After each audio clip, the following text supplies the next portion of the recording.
This is the Entertainment for One podcast, and The Flash. I liked the movie. I did. I really did, and I know I'm a little bit late with. Nobody's really still talking about The Flash because the movie only made like 100 domestically in the States. It only made like $110 million, I think, maybe 115. What is it called? The biggest. You're watching the Entertainment Forum podcast. I think I already said that. I'm Anthony AP. Like, subscribe, and share this video. Like it, subscribe, share. Almost at close to 5,000 subscribers. I got like 9,000 more to go. But anyway, I like The Flash. You know, it didn't do well, and you know, to each his own. I thought it was a good movie. I thought it really discussed. It had an overall theme to it that I thought was very important. And that overall theme is that no matter how much you try, you cannot change the past, right? You can try to. We can sit back and say, damn, man, I wish I could go back and do this different. I've done that so many times, right? I've literally been just reminiscing. When you reminisce about something from the past, whether good, whether bad, you have to catch yourself, right? Because if you take too long on that thing that you're thinking about, it can be detrimental to your present and your future. But it can really be detrimental to your present because it will have you doing things, saying things that you like, thinking when the clarity comes in a couple hours later after you calm down, or the next day you like, why did I do that? Like, did I really get caught up in the emotions of that moment, thinking about my past and wanting to change the past so much to where I potentially not only made myself look silly and stupid in the moment, but you could potentially mess up your present and your present and your future, depending on what it is that you do to try to wishing you could go back and change the past, but you're doing something in the present and you getting caught up in the past.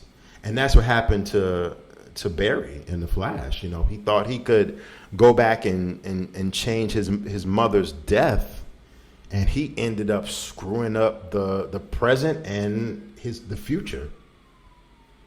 You know, Barry ended up messing everything up. And I guess the what I'm trying to say here is that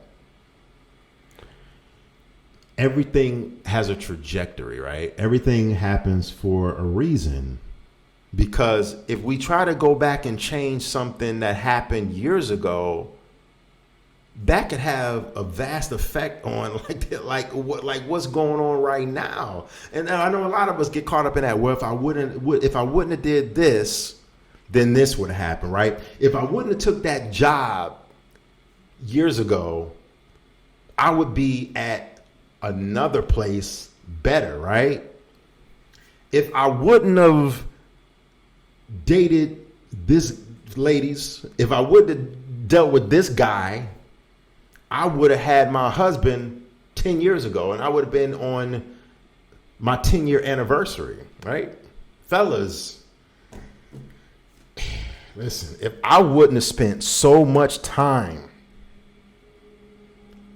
on that particular situation, then I wouldn't have got her pregnant, and I wouldn't have had a child from a woman that I don't like, or two women that I don't like, or three women.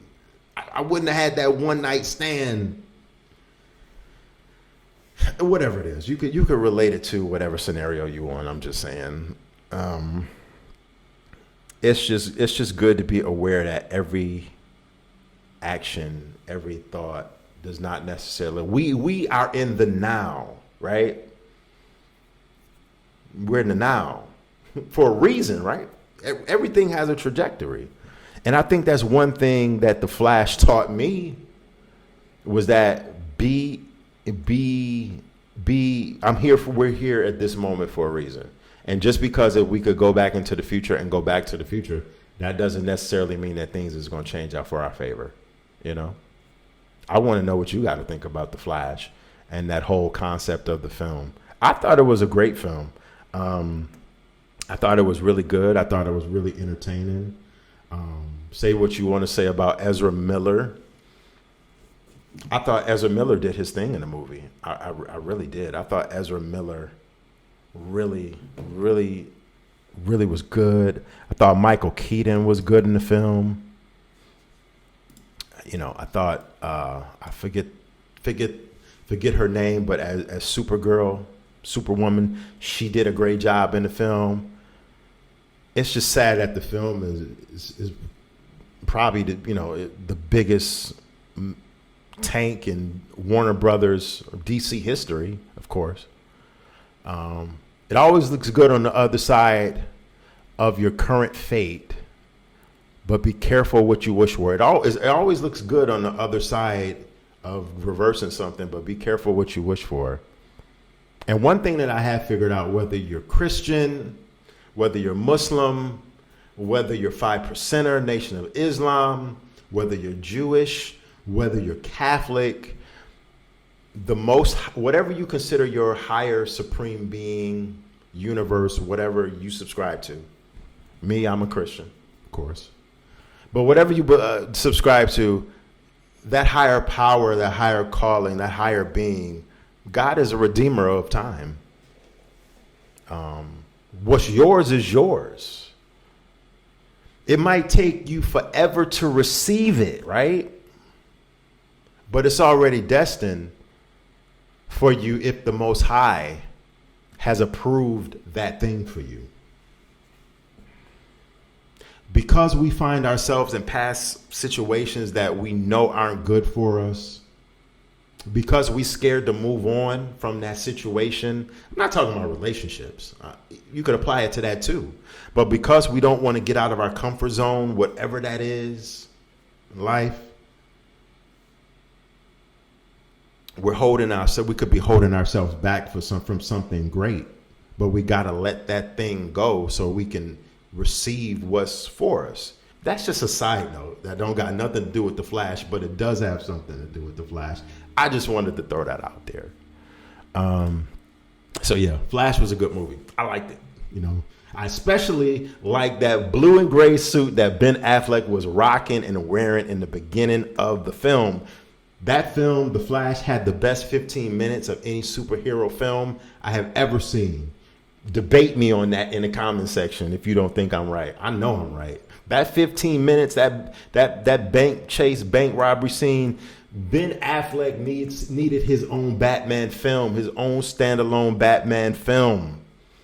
He needed that. My favorite Batman was Ben Affleck. He needed his own Batman film. They did him dirty. DC did. And Jeremy Irons was the best Alfred on film. Entertainment for One podcast. Thank you for watching. Let me know. Hit me up in the comments. Peace. Like, subscribe, share. Talk to you later.